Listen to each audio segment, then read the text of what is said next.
our top stories. Dr. Samia appoints new intelligence chief.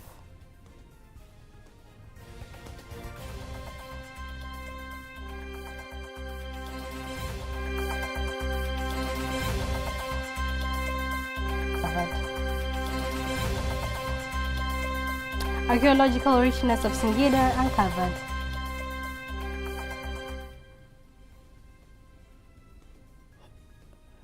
It's like a dream for me to be here in Tanzania, because since I was a student, I learned about the Tanzanian cultural heritage.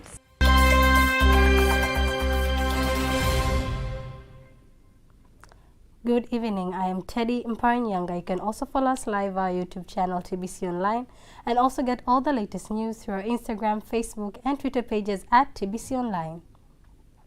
President Dr. Samia Sulu Hassan has arrived as Kizimkazi in the Unguja South region in the islands of Zanzibar, ready to attend the Kizimkazi Festival, in which this year it comprises of exhibition of various products and services displaying a diverse economic opportunities. Here are more details. The Kizimkazi Festival attracts everyone from every corner of the country due to the activities that it comprises of.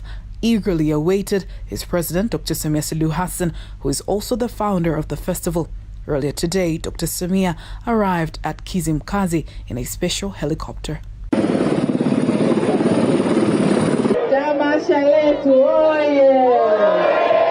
And then she uses the opportunity to greet the people who have come to meet her. Citizens and various leaders say the festival has been an important unifying factor and presents a great opportunity to promote economic activities. The 8th season of the festival was officiated on August 26th by the President of Zanzibar, Dr. Hassan and is expected to end on August 31st. And President Dr. Samia Sulu Hassan is expected to close the festival for this year. On the other hand, President Dr. Samia Sulu Hassan has appointed Ambassador Ali Idi Siwa to be the new Director General of Tanzania Intelligence and Security Services, TIS.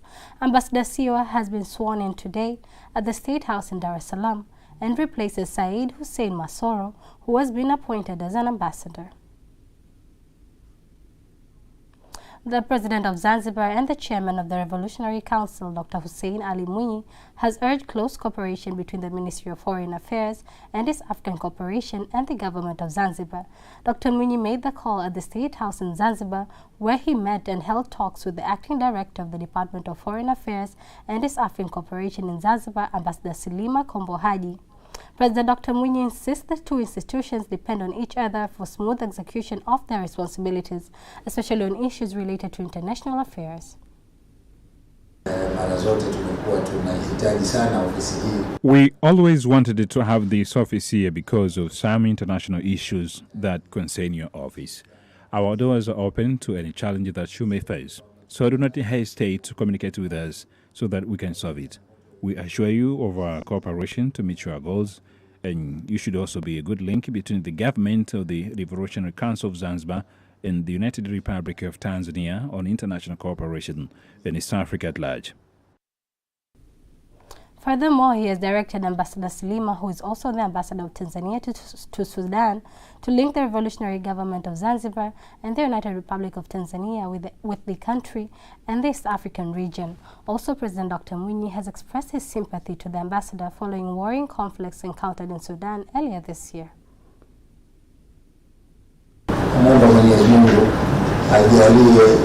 We pray for Sudan to regain the peace and stability it had so you can go on with your duties. But for now, we'll come home and we will continue to cooperate.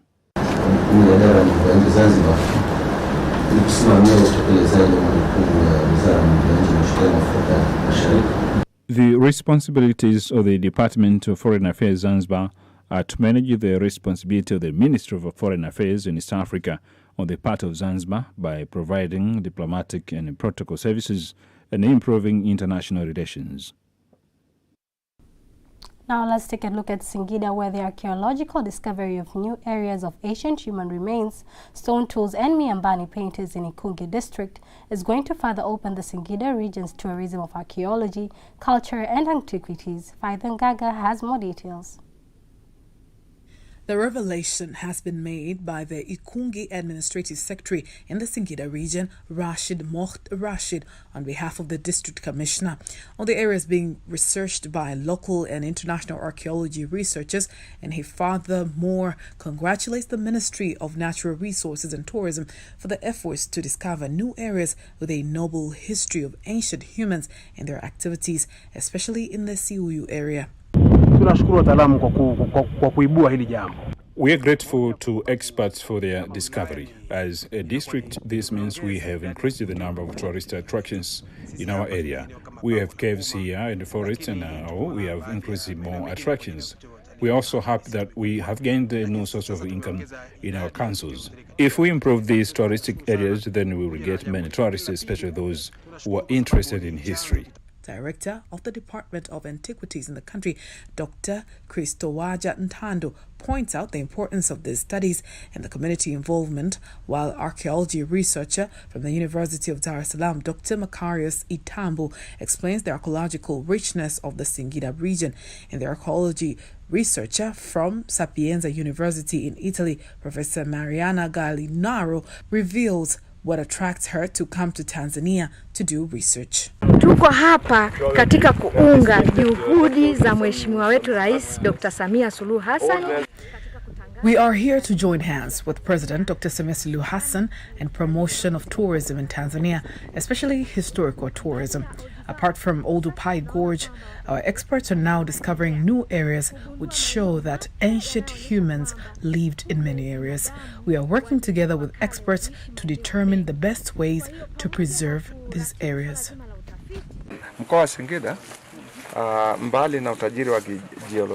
Singida is a region that is geologically and archaeologically rich, whereby in the past the archaeological remains were not researched enough.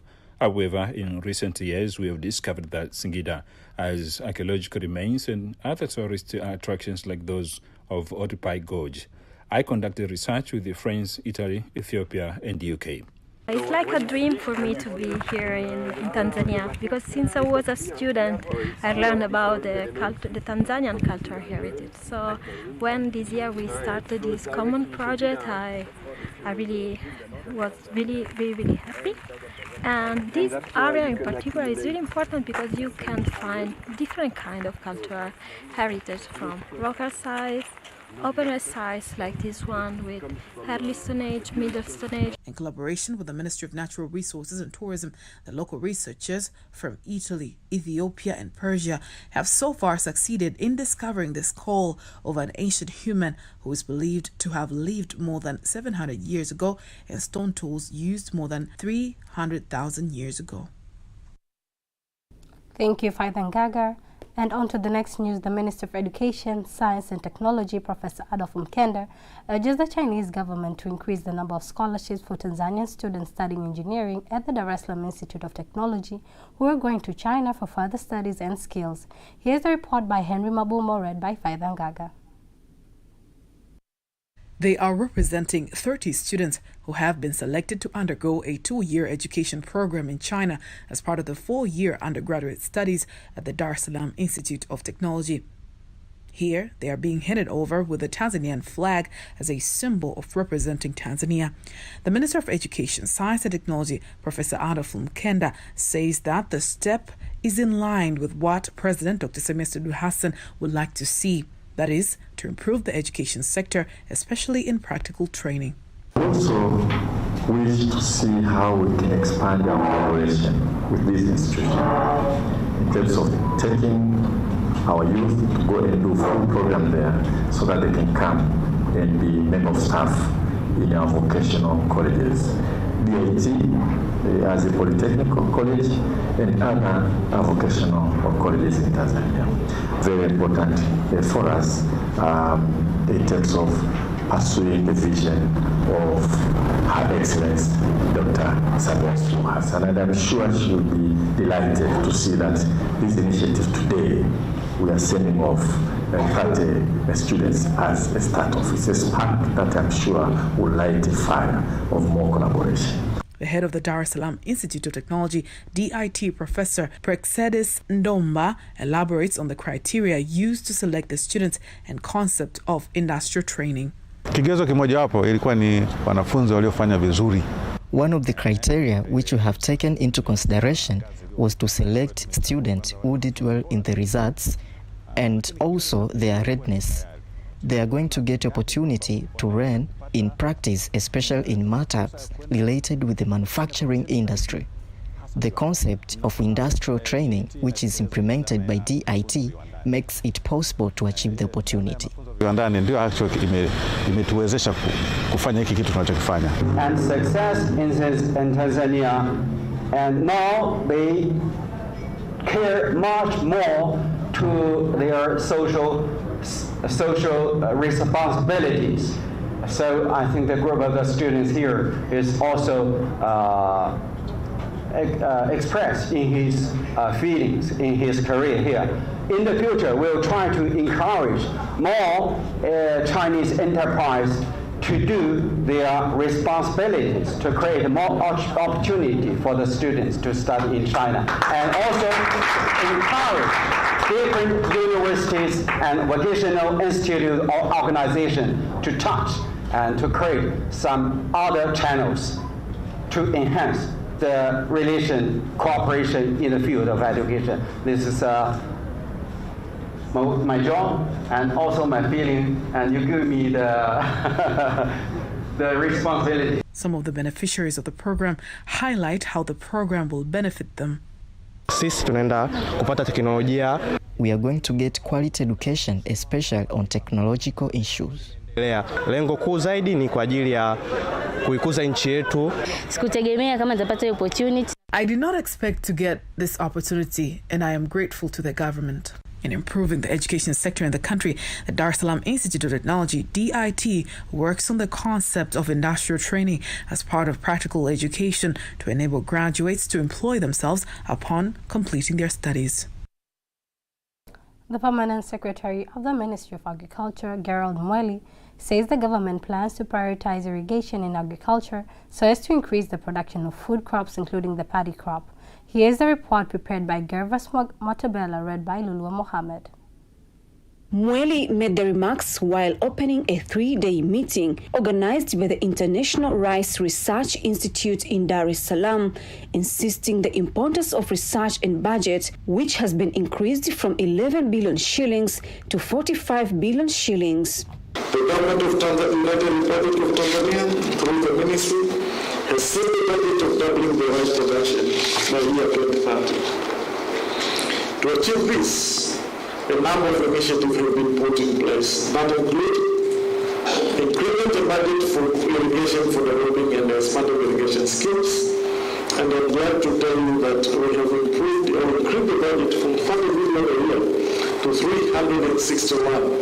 On the other hand, the Director General of Tanzania Agricultural Research Institute, TARI, Dr. Geoffrey Mkamilo, says Tanzania needs to increase the production of rice from 2.5 tons of rice per hectare to reach 4 tons due to the conducive environment it has. To have benefited from research, backstopping research, you are all here from different countries. Thank you so much for the support. And this one will always be remembered and appreciated.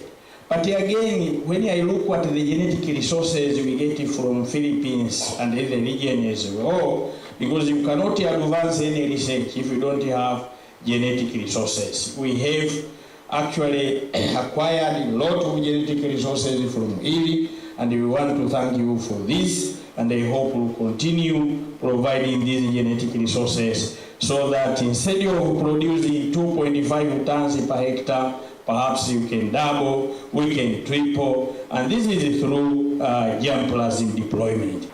Africa now hosts about 60% of unusable arable lands in the world. We can't find this anywhere else. But still we cannot feed ourselves. This is really a mistake. This is mainly because our yields are low compared to the global average. Our farm management practices are still poor and sometimes traditional, especially in dam-fed areas. and also our agricultural markets are distorted. And that is why the farmers are not getting what they are supposed to do to get, and they are not incentivized really to work hard. If you look at our value chain, total benefit, only about 30% of that goes to farmers, the rest of it goes to middlemen. Whereas if you look at most countries in Asia, it is over 60% of the value chain goes to farmers. So we have to look at that on at the policy level actually to make sure that the farmers get what they deserve. Tanzania.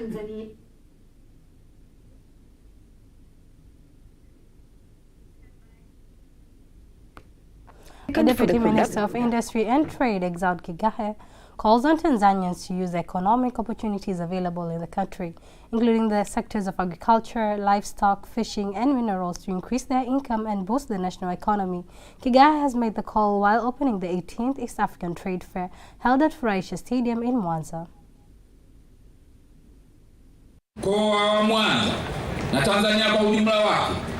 The Mwanza region and Tanzania in general have many opportunities in various sectors, so let's utilize them to increase our income and improve our economy. The fair aims at promoting economic and investment opportunities in the Mwanza region and in the country as a whole, and has been organized by the Tanzania Chamber of Commerce, Industry and Agriculture (TCCIA) in Mwanza, where the Business Registration and Licensing Agency BRELA has used the opportunity to instruct the business community to formalize their businesses. Among the objectives of this exhibition is to bring together businessmen and women to open up opportunities in markets in their businesses, creating business networks among the business community of Tanzania, East Africa, and outside the African continent. I call on all citizens who are doing business to come and register their businesses and services at BRELA to protect and have the right to own a business.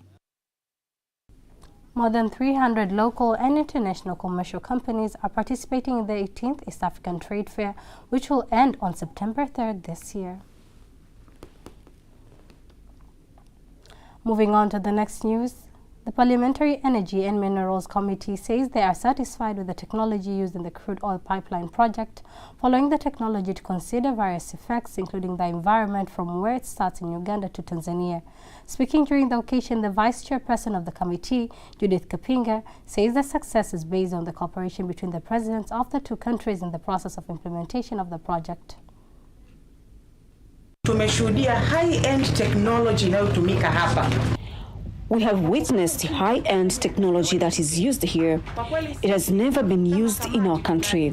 So we, as the Energy and Minerals Parliamentary Committee, are satisfied with this project. Our President and the government, the Ministry of Energy, TPDC, and the ECOP contractors are doing a great job in the implementation of this project. $290,000 or almost 700,000 million Tanzanian shillings have been allocated for this project, and we have already held various meetings with them, so we are in the early stages of the implementation of this project. On the other hand, the Deputy Minister of Energy, Stephen Barbiato, says the initial stages of the project have just begun to be implemented. The Executive Director of the State Mining Corporation, STAMICO, Dr. Venance Mwase, says his company has increased its internal revenue to 61.1 billion shillings for the year 2022 to 2023, compared to 1.3 billion for the year 2018 to 2019, representing an increase of 4,428%.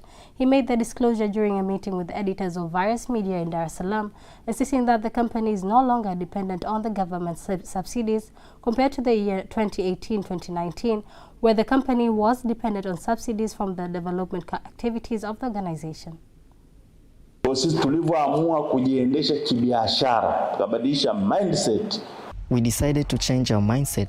That's why we continue to achieve discipline in the use of public funds, and this has helped us to transform from loss-making to profit-making. Furthermore, for the year 2022-2023, the organization has generated profit of 12.8 2.07 billion shillings and has succeeded to buy 14 mining machines and plans to eliminate the dependence of the company's salaries from the government starting from the financial year 2024-2025.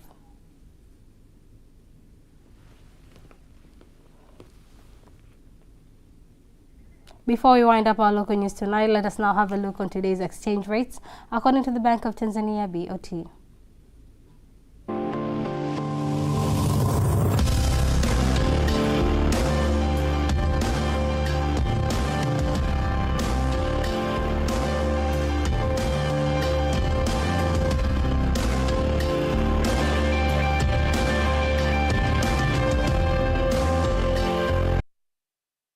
Don't miss TBC News every weekday to know all the latest in exchange rates. Time now for all the latest in international news.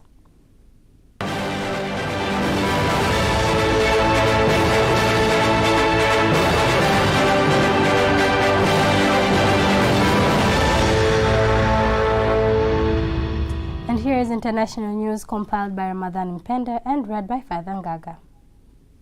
Libya's Prime Minister Abdulhamid Dbeiba has sacked Foreign Minister Najla Mangush on Monday in an effort to contain a growing furore over Mangush's meeting with her Israeli counterpart last week in Italy.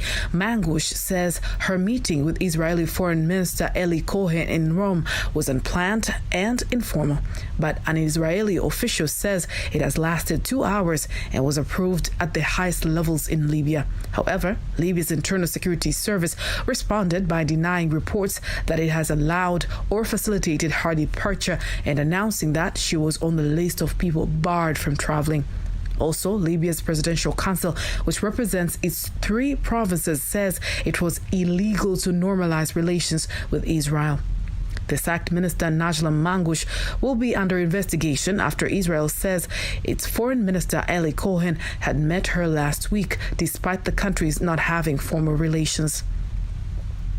Demonstrators in Niger have demanded French troops to leave the Sahelian nation just hours before time ran out for the French envoy to leave the country. Among thousands rallied near a base where French military personnel are stationed in Niamey's outskirts. However, the French President Emmanuel Macron says France's ambassador to Niger will stay in the country despite pressure to leave from leaders of a recent coup.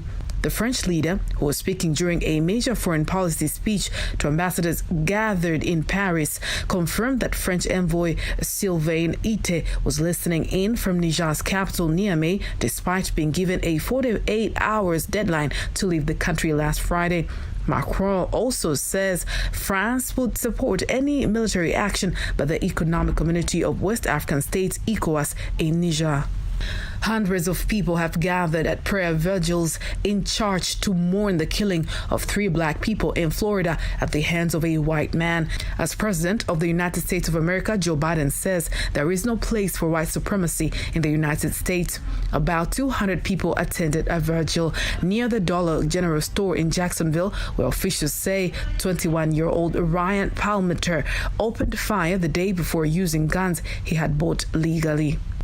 U.S. Attorney General Merrick Garland earlier called the shooting an act of racially motivated violent extremism and says it was being investigated as a hate crime. The 21-year-old Ryan Christopher Palmiter fired 11 rounds at a 52-year-old Angela Kerr who was sitting in her car before entering the shop and shooting another 2 black people dead. French Education Minister Gabriel Attal announces the ban on Islamic abayas in French public schools. He says it will no longer be possible to wear an abaya at school, and he would give clear rules at the national level to school heads ahead of the return to classes nationwide from September 4th this year. The move comes after months of debate over the wearing of abayas in French schools, where women have long been banned from wearing the Islamic headscarf. There has been reports of abayas being increasingly worn in schools and tensions within school over the issue between teachers and parents. France has been enforcing a strict ban on religious symbols in state schools since the 19th century. That was international news. Sports news up next.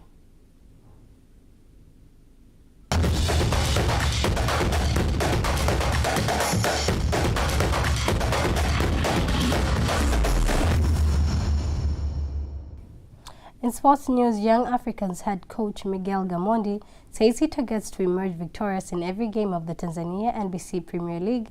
He plays so as to defend the title. Speaking towards his second game this season against JKT Tanzania, Gamondi says that he knows the toughness of the Premier League, but is determined to win every game. Have experienced players, they have maybe different players like the other team.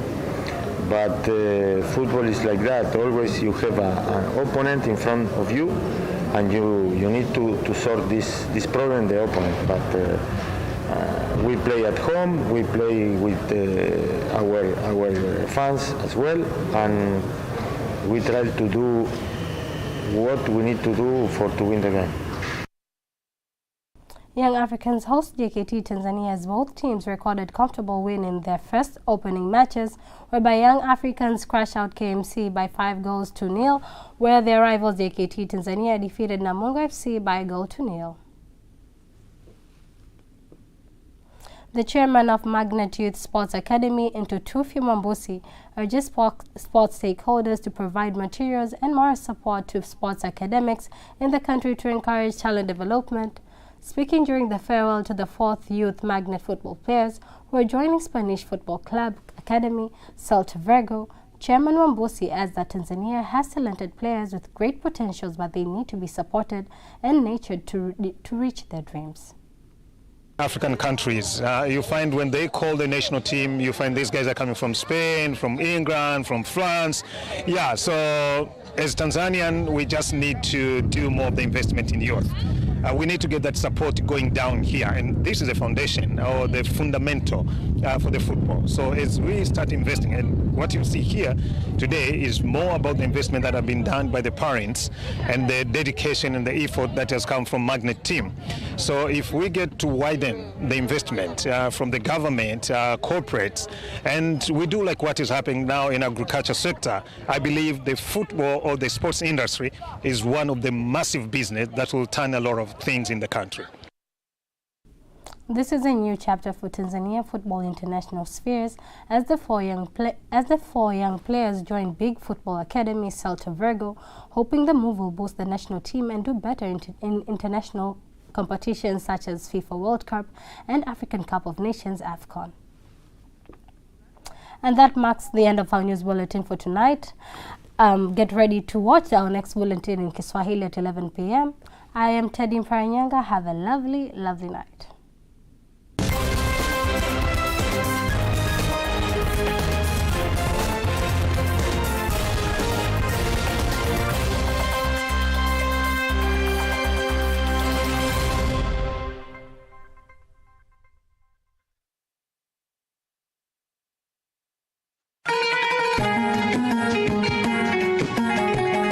Unaitwa. Sikia mawimbi ya bahari yanakuita kwa jina lako. Sikia sauti ya dolphin wanaruka kukuita. Kizimkazi inakuita. Watu wote wanakutana pale kufurahia utamaduni wa kipekee wa eneo aliozaliwa Mheshimiwa Rais wa Jamhuri ya Muungano wa Tanzania, Dr. Samia Sulu. Twende tukaone maonyesho ya utamaduni na sanaa. Kutakuwa na wanyama na Masai Festival. Ratiba iko hivi: tarehe 25 hadi tarehe 28 Agosti 2023 ni wiki ya Samia na Kizimkazi Day. Shughuli kubwa ikiwa kutembelea wenye uhitaji mbalimbali. Tarehe 29 Agosti Mheshimiwa Rais Dr. Samia Sulu atakagua na kuzindua miradi. Tarehe 30 Agosti ni usiku wa Kizimkazi. Hapo tutakesha na tamasha kubwa la muziki tukifurahi pamoja na Rais Dr. Samia, tukipata burudani kutoka kwa wasanii mbalimbali. Tarehe 31 Agosti 2023 ni kilele cha tamasha la Kizimkazi. Tutakuwa Paje kuanzia saa 4 asubuhi hadi saa 10 jioni. Kizimkazi